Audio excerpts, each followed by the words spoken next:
Nous pouvons nous demander comment aujourd'hui puis-je rencontrer la même preuve puisque j'ai quitté le contexte de mes erreurs, le monde passé où j'ai péché. Une explication du sage, le Baal Shem Tov, répond à cette question. Cette lumière que nous avons reçue par notre repentir, qui a chassé le mal si loin de nous, on nous l'a maintenant reprise. Et nous nous retrouvons aujourd'hui avec les mêmes états d'esprit qu'autrefois. Ceci ne manquera pas de produire des situations analogues. Ce sera là toute mon épreuve. Est-ce que je vais résister? Est-ce que je vais montrer que je me maintiens dans ma foi? Alors tout est clair. Les rechutes que tant de personnes considèrent comme des catastrophes sont en vérité de grands bienfaits, à condition toutefois de les comprendre et de résister le moment venu, lorsque cette lumière sera repartie. Elle reviendra. Il faut juste nous dépasser, montrer notre attachement au Seigneur. Celui qui y parviendra aura accompli une véritable réparation proportionnellement.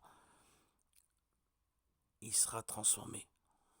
Et toutes ses fautes seront transformées en mérite. Sans traverser de crise, nous n'y serions jamais arrivés. Sans trouver le courage pour résister dans la crise, nous aurions perdu l'occasion de tout réparer. Frères et sœurs bien-aimés, vous qui avez écouté ces paroles, vous qui trouvez dans ces paroles un écho, un reflet de vos sentiments les plus profonds et de votre expérience, vous êtes donc arrivés au seuil de la troisième étape au pied de la croix. Et si vous attendez, l'amour, la miséricorde du Seigneur vous sera révélée. Des cohortes de fantasmes et d'idées noires vous assaillent. Sachez alors combien votre mission est belle. Vous vous imaginez que tout est perdu, qu'on vous a repoussé. Rappelez-vous que ces heures sombres que vous traversez sont celles où vous révélerez votre vraie grandeur. Tout ce qui vous rappelle en arrière ou vers le bas ne sont que mensonges, illusions et mauvais calculs. Ont-ils mieux à vous offrir que ce que vous propose